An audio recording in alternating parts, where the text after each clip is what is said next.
നമസ്കാരം. ഈ വീഡിയോയിൽ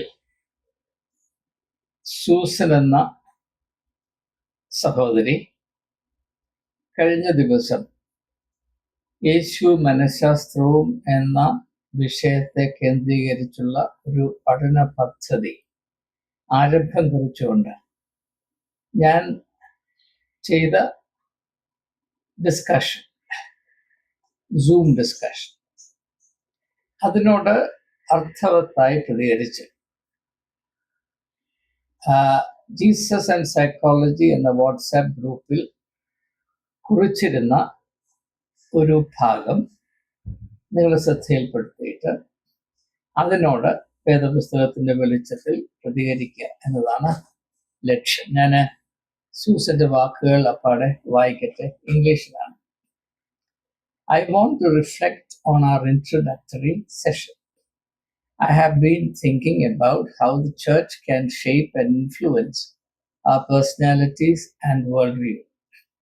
At times, Bible verses such as the ones below are used to suggest that what exists outside the four walls of the church is worldly, while only what's within the church is considered godly. And then she goes on to cite two verses. 1 John, that's the epistle of John, first epistle of John, chapter 2, verses 15 to 17. Do not love the world or the things in the world. This passage emphasizes placing God above worldly desires. Then the letter of James, chapter 4, verse 4. Friendship with the world is enmity to God. These interpretations can influence how people view themselves, others, and their relationship with the world around them.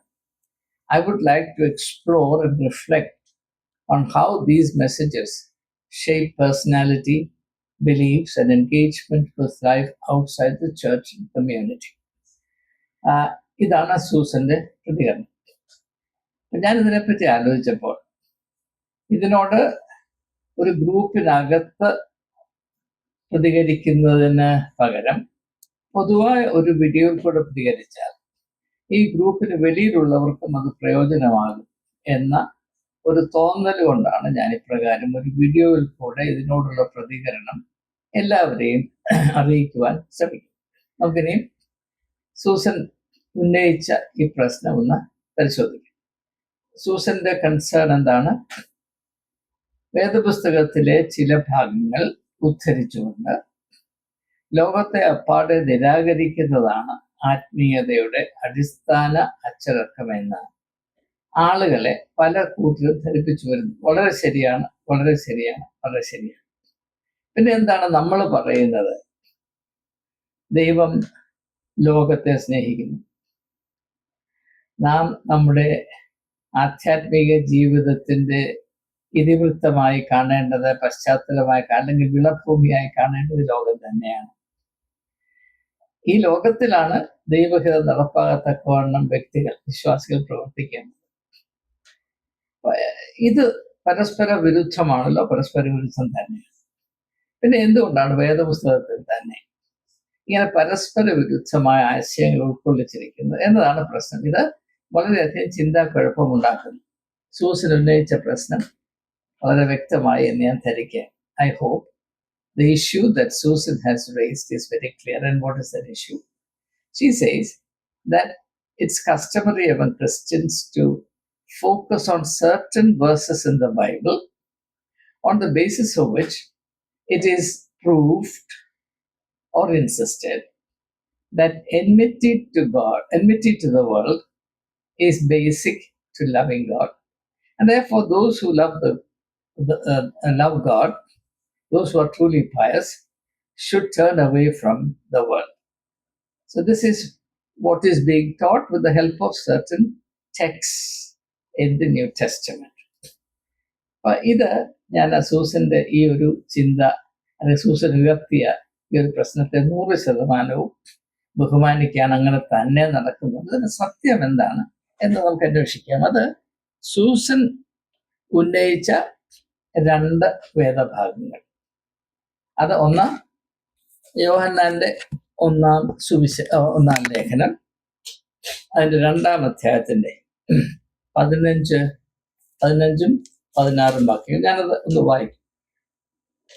ലോകത്തെയും ലോകത്തിലുള്ളതിനെയും സ്നേഹിക്കരുത്. ഒരുവൻ ലോകത്തെ സ്നേഹിക്കുന്നുവെങ്കിൽ അവനിൽ പിതാവിൻ്റെ സ്നേഹം ഇല്ല. അപ്പോൾ ആ ഭാഗം മാത്രം വായിച്ചാൽ ഇങ്ങനെയുള്ള വാദം ശരിയാണെന്ന് തോന്നും. പക്ഷേ വളരെ ശ്രദ്ധേയമായിട്ടുള്ളത് അടുത്ത വാക്യമാണ്, 16-ാം വാക്യം. ഇവിടെ എന്താണ്? മോഹം, കൺമോഹം, ജീവന്റെ പ്രതാപം, ഇങ്ങനെ ലോകത്തിലുള്ളതെല്ലാം പിതാവിൽ നിന്നല്ല. അപ്പോൾ ലോകത്തെ സ്നേഹിക്കുക എന്നതിൻ്റെ ഇവിടെ ഉദ്ദേശിക്കുന്ന അർത്ഥം എന്താണെന്ന് 16-ാം വാക്യത്തിലാണ്. അപ്പൊ 15-ാം വാക്യവും 16-ാം വാക്യവും ഒരുമിച്ച് വായിച്ചെങ്കിൽ മാത്രമേ അതിൻ്റെ യഥാർത്ഥത്തിലുള്ള അർത്ഥം മനസ്സിലാക്കുക. നമുക്ക് ഞാൻ അതിലേക്ക് മടങ്ങി വരാം.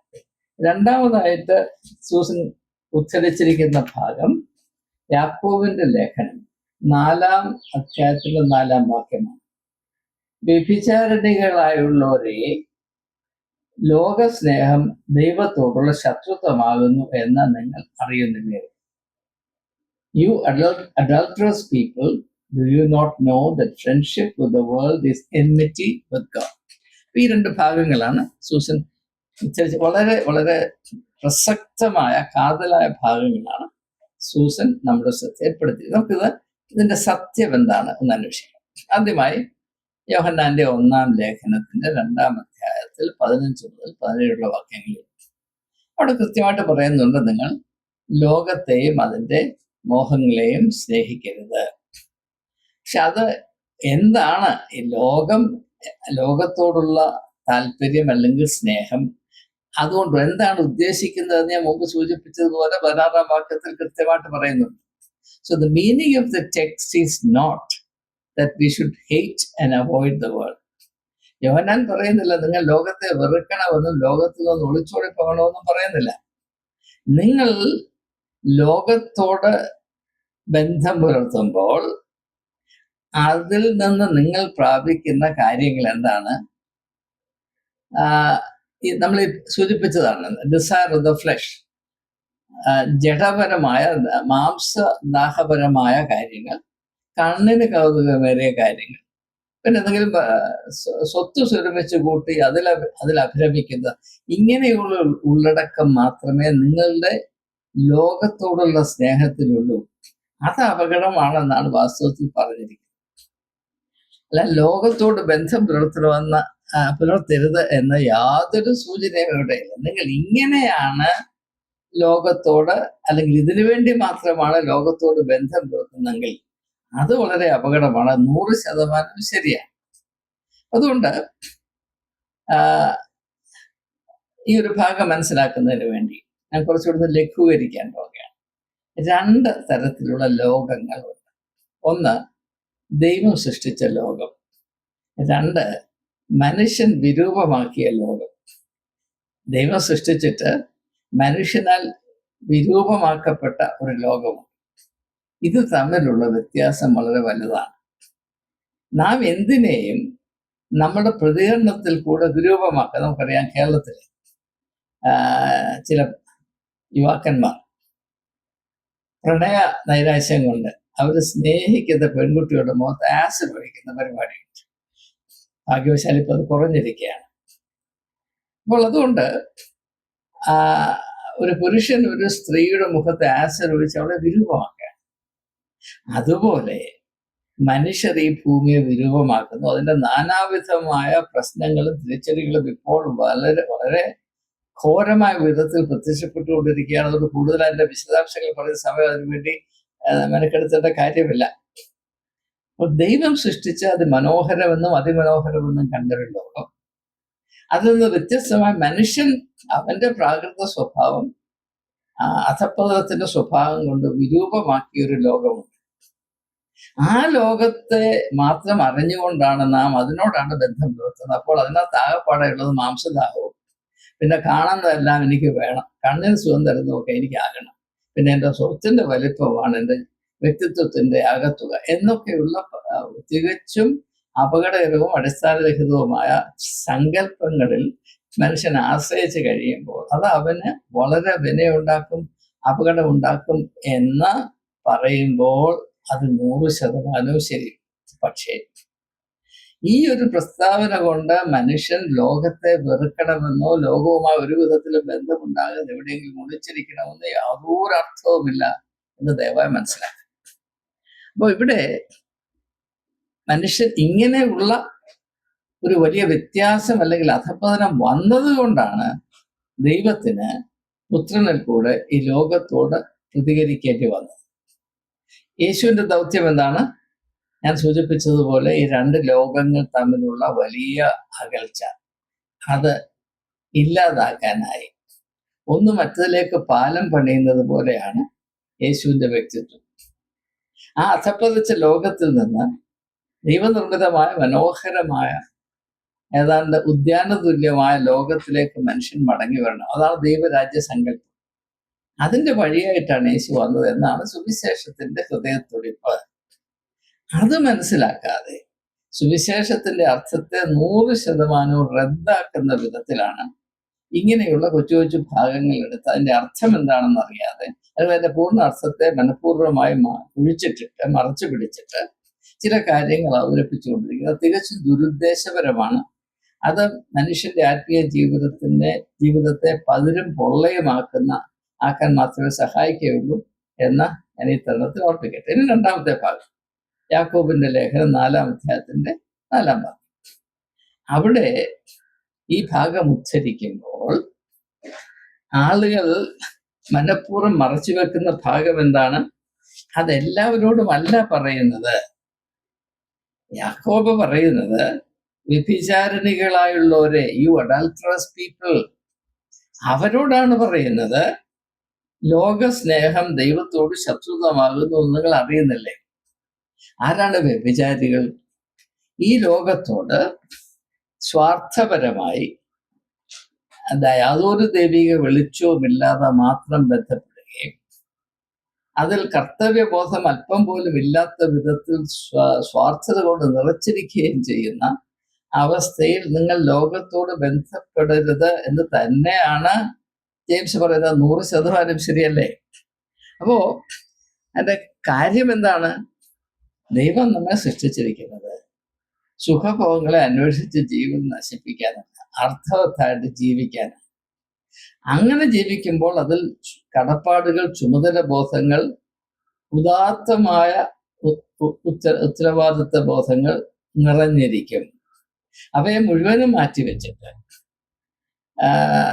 സുഖഭോഗങ്ങളെ മാത്രം അന്വേഷിച്ചു പോകുന്ന മനുഷ്യൻ അവന്റെ തന്നെ ശവക്കുഴി തോണ്ടിക്കൊണ്ടേ ഇരിക്കുന്നു എന്നതാണ് എൻ്റെ യാഥാർത്ഥ്യം. ഇപ്പോ നമ്മുടെ ആവശ്യം എന്താണ്? ലോകത്തെ ഒഴിച്ചു മാറ്റുക എന്നതല്ല.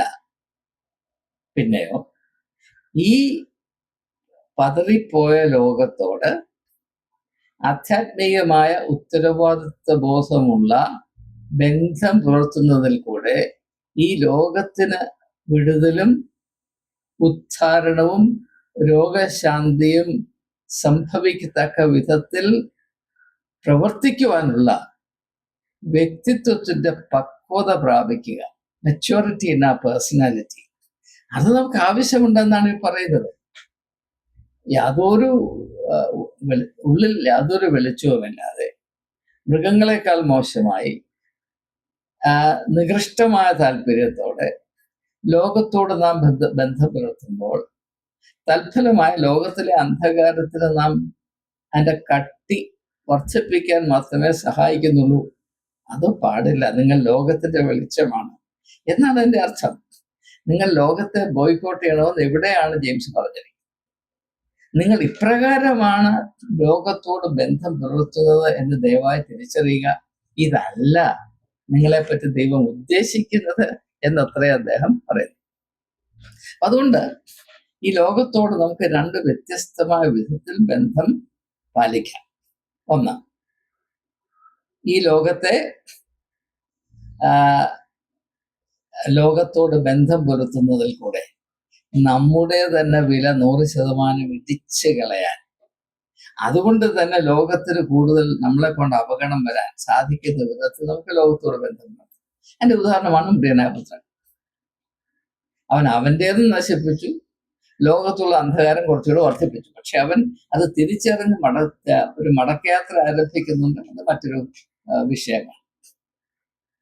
അപ്പോൾ അങ്ങനെ നമുക്ക് ലോകത്തോട് ബന്ധമുണ്ട്. രണ്ടാമത്, ഈ ലോകത്തിന്റെ അവസ്ഥ തിരിച്ചറിഞ്ഞ് അതിന് രോഗശാന്തി വരത്തക്കവണ്ണവും മാത്രമല്ല നമ്മുടെ തന്നെ വ്യക്തിത്വത്തിന്റെ വില വർദ്ധിപ്പിക്കത്തക്ക വിധത്തിൽ നമുക്ക് ലോകത്തോട് പ്രതികരിക്കുകയും ബന്ധം പുലർത്തുകയും ചെയ്യാം. അതാണ് യേശുവിന്റെ മാർഗം, ജീസസ് വേ. യേശു പറഞ്ഞില്ല, ഞാൻ തന്നെ വഴിയും സത്യവും ജീവനുമാണ്. എന്ത് വഴിയാണ്? ഈ ലോകത്തോട് നാം പുലർത്തേണ്ട ബന്ധം എന്താണ്? ആ ഉദാത്തമായ ബന്ധത്തിലേക്കുള്ള വഴിയാണ് യേശു എന്നാണ് തന്നെ പറ്റി പറഞ്ഞിരിക്കുന്നത്. അത് മുഴുവനും നശിപ്പിക്കുന്ന വിധത്തിലാണ് ഇങ്ങനെയുള്ള വേദവാക്യങ്ങൾ എടുത്ത് ആളുകൾ അമ്മാനമാടുന്നത് എന്നത് പ്രത്യേകം ശ്രദ്ധിക്കേണ്ട ആവശ്യമുണ്ട്. ഇവർ പറയുന്നത് ശരിയാണെങ്കിൽ പിന്നെ നമുക്ക് ഈ ലോകത്തിന് യാതൊരു സംഭാവന ചെയ്യാൻ സാധ്യമല്ല. നാം ഏതെങ്കിലും ഒരു മൂലയിൽ കയറി മുണ്ടും പുതച്ച് അവിടെ ഇരിക്കുകയുള്ളൂ. ലോകത്തിന് നമ്മളെ കൊണ്ട് യാതൊരു പ്രയോജനം ഉണ്ടാകുകയില്ല എന്ന് മാത്രവുമല്ല, ദൈവം ഏത് ഉദ്ദേശത്തോടു കൂടെയാണ് നമ്മളെ ഈ ലോകത്തിലാക്കി വെച്ചിരിക്കുന്നത് 100% അർത്ഥശൂന്യമാക്കുകയും നിർവീര്യമാക്കുകയും കുഴിച്ചുകൂടുകയും ചെയ്യാൻ മാത്രമേ ഇങ്ങനെയുള്ള പഠിപ്പീരുകൾ സഹായിക്കുകയുള്ളൂ. ഇത് ക്രിസ്തീയ വിശ്വാസ സമൂഹത്തിൽ വളരെയധികം നാശനഷ്ടങ്ങൾ വിതറി ജനങ്ങളെ നശിപ്പിച്ചുകൊണ്ടിരിക്കുന്നത് കൊണ്ടാണ് ഇത് പ്രത്യേകമായി ഒന്ന് കൈകാര്യം ചെയ്യേണ്ട ആവശ്യമുണ്ട് എന്ന് ഞാൻ തീരുമാനിച്ചത്. അതിലേക്ക് വഴിയൊരുക്കിയ സൂസനോടുള്ള എൻ്റെ വിനീതമായ നന്ദി ഞാൻ അറിയിക്കുകയാണ്. ഇനി അല്പം മനഃശാസ്ത്രം കൂടെ, ഇത് ജീസസ് ആൻഡ് സൈക്കോളജി എന്ന കോഴ്സിന്റെ ഭാഗമായിട്ടും കൂടെ പൊന്തി വന്ന ഒരു നിരീക്ഷണമാകിയാൽ ഞാൻ അല്പം മനഃശാസ്ത്രം കൂടെ ഇതിൽ കൊണ്ടുവരട്ടെ. നിങ്ങൾക്ക് കഴിയുമെങ്കിൽ കാൾ യുങ്ങിന്റെ സൈക്കോളജി ഓഫ് ദി അൺകോൺഷ്യസ് എന്നൊരു പുസ്തകമുണ്ട്. അതാണ്ട് 600 പരം പേജുള്ള പുസ്തകമാണെന്ന് എൻ്റെ ഓർമ്മ. പക്ഷെ സാരമില്ലാത്ത വലിയ പുസ്തകമാണെങ്കിലും വായിച്ചാൽ നിങ്ങളെ തന്നെ മറന്നിരുന്ന് വായിച്ചു പോകുന്നത് സൈക്കോളജി ഓഫ് ദി അൺകോൺഷ്യസ്. അതിൽ അദ്ദേഹം പറഞ്ഞൊരു കാര്യം, 2 തരത്തിലുള്ള ചിന്തകൾ, ഇത് വളരെ ശ്രദ്ധിച്ച് മനസ്സിലാക്കണം. 2 different ways of thinking. അതെന്താണ്? ഒന്ന്, ഫാന്റസി തിങ്കിങ്. ഫാന്റസി, അദ്ദേഹത്തിന് ഡ്രീം തിങ്കിങ് എന്ന് പറയും. Dream thinking or fantasy thinking. രണ്ടാമത്തേത് പറയുന്നത് ഡയറക്റ്റഡ് തിങ്കിങ്. Directed thinking. 2 തരത്തിലുള്ള ചിന്ത, 2 വ്യത്യസ്തമായ രൂപത്തിലുള്ള ചിന്ത. അത് വ്യത്യാസം എന്താണെന്ന് പറയാം. നമുക്ക് ആദ്യം ഈ ഡയറക്റ്റഡ് തിങ്കിങ്, അതായത് ദിശാബോധമുള്ള ചിന്ത. അത് ലോക യാഥാർത്ഥ്യങ്ങളെ അംഗീകരിക്കുന്നതും, അംഗീകരിക്കാന്ന് പറഞ്ഞാൽ അക്സെപ്റ്റ് ചെയ്യുന്ന വിധത്തിലല്ല, അത് അങ്ങനെ ഉണ്ട് എന്ന യാഥാർത്ഥ്യം തിരിച്ചറിയുന്നതും, അംഗീകരിക്കല്ല, തിരിച്ചറിയുന്നതും, ലോക യാഥാർത്ഥ്യങ്ങളെ തിരിച്ചറിയുന്നതും അതിനോട് ഉദാത്തമായ വിധത്തിൽ, അതായത് മനുഷ്യന്റെ ചിന്തയുടെ ഏറ്റവും മഹനീയമായ തോതിൽ നിന്നുകൊണ്ട് അവയെ മനസ്സിലാക്കുകയും അതിനോട് പ്രതികരിക്കുകയും ചെയ്യുന്ന വിധത്തിനെയാണ് ഡയറക്റ്റഡ് തിങ്കിങ്, ദിശാബോധമുള്ള ചിന്താരീതി. ഇവിടെ ഏറ്റവും ശ്രദ്ധേയമായി നാം മനസ്സിലാക്കേണ്ടത് യാഥാർത്ഥ്യങ്ങളോടുള്ള അഭിമുഖം ഇതിൽ അനിവാര്യമാണ്. Engagement with the realities of the world in which we live is unavoidable and absolutely necessary in this directed thinking. ഇത് വ്യക്തമായി മനസ്സിലാക്കുക. ഇതിൽ നിന്ന് നേരെ മറിച്ചാണ് ഡ്രീം തിങ്കിങ് അല്ലെങ്കിൽ fantasy thinking. PHANTASY, fantasy thinking. അത് യാഥാർത്ഥ്യങ്ങളിൽ നിന്ന് മുഖം തിരിക്കുകയും അയാഥാർത്ഥ്യങ്ങളെ മനഃപൂർവ്വം അന്വേഷിക്കുകയും അതിൽ മാത്രം പാത്തിരിക്കാൻ, പതുങ്ങിയിരിക്കാൻ, പരിമിതപ്പെട്ടിരിക്കാൻ താല്പര്യപ്പെടുകയും ചെയ്യുന്നു. കാൾ യുങ് പറയുന്നത് ഇത് ശൈശവകാലത്ത് ഇങ്ങനെ സംഭവിക്കും, കുഴപ്പമില്ല. പക്ഷെ അതേ ആ ഒരവസ്ഥ നാം വളർച്ച മുറ്റിയിട്ടും കൊണ്ടു നടന്നാൽ നമ്മൾ ശിശുക്കളാകുമ്പോൾ സാരമില്ല. പക്ഷെ 30, 40, 50 വയസ്സുള്ള ആളുകൾ ശിശുക്കളെ പോലെ മാത്രം ചിന്തിച്ചാൽ എങ്ങനെയാണ്? നമുക്കറിയാം, കുഞ്ഞുങ്ങൾ അവിടെ കാൽപ്പനിക ലോകത്തിൽ അതായത് ഈ ലോകത്തിന്റെ യാഥാർത്ഥ്യങ്ങളിൽ നിന്നൊക്കെ ഒന്ന് വിട്ടുമാറി കാൽപ്പനിക ലോകത്തിൽ അഭയം പ്രാപിപ്പാൻ താല്പര്യമാണ്. Every child likes to be in a world of fantasy. അതിൻ്റെതായ സാഹിത്യമുണ്ട്. ഫാന്റസി ലിറ്ററേച്ചർ എന്ന് പറഞ്ഞൊരു ബ്രാഞ്ച് തന്നെയുണ്ട്. അതിൻ്റെ മാധ്യമ ആവിഷ്കാരമാണ് കാർട്ടൂൺ എന്ന് പറയുന്നത്. എന്തുകൊണ്ടാണ് നമ്മുടെ കുഞ്ഞുങ്ങൾക്ക് കാർട്ടൂണിനെ പറ്റി ഇത്ര വലിയ കാർട്ടൂൺ വലുതാൽ? ഞാൻ ഇന്നലെ ഇരുന്ന് കാർട്ടൂൺ കാണുന്നത് കൊണ്ട് കുഞ്ഞുങ്ങൾക്ക് വരാവുന്ന അപകടം എന്താണ്, അവരുടെ ബുദ്ധി വികാസത്തിന് എപ്രകാരം അത് അപകടം വരുത്തുന്നു എന്നതിനെ പറ്റി ഒരു ലേഖനം എഴുതി ഇന്നലെ. അത് ഞാൻ പബ്ലിഷ് ചെയ്യാനായിട്ട് അയക്കാൻ ഉദ്ദേശിക്കുന്നത്. എന്തുകൊണ്ട് പ്രശ്നം എന്താണ്?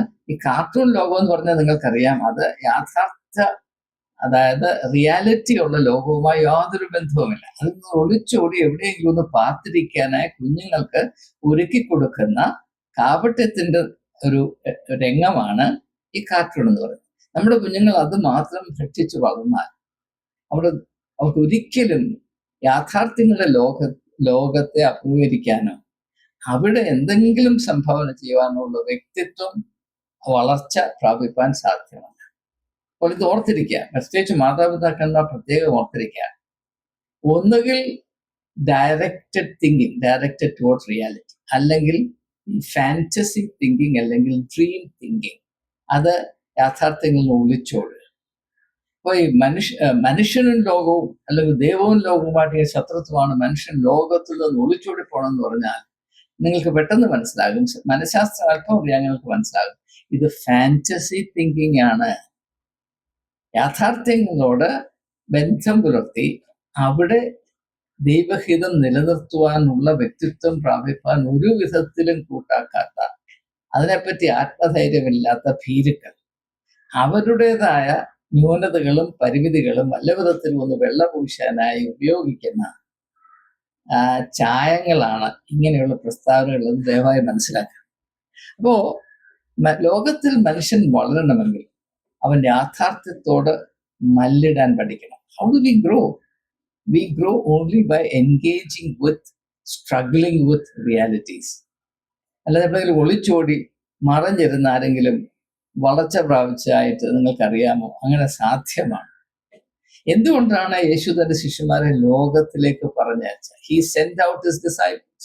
എന്നിട്ട് പറയുന്നുണ്ട്, behold, I sent you like sheep among wolves.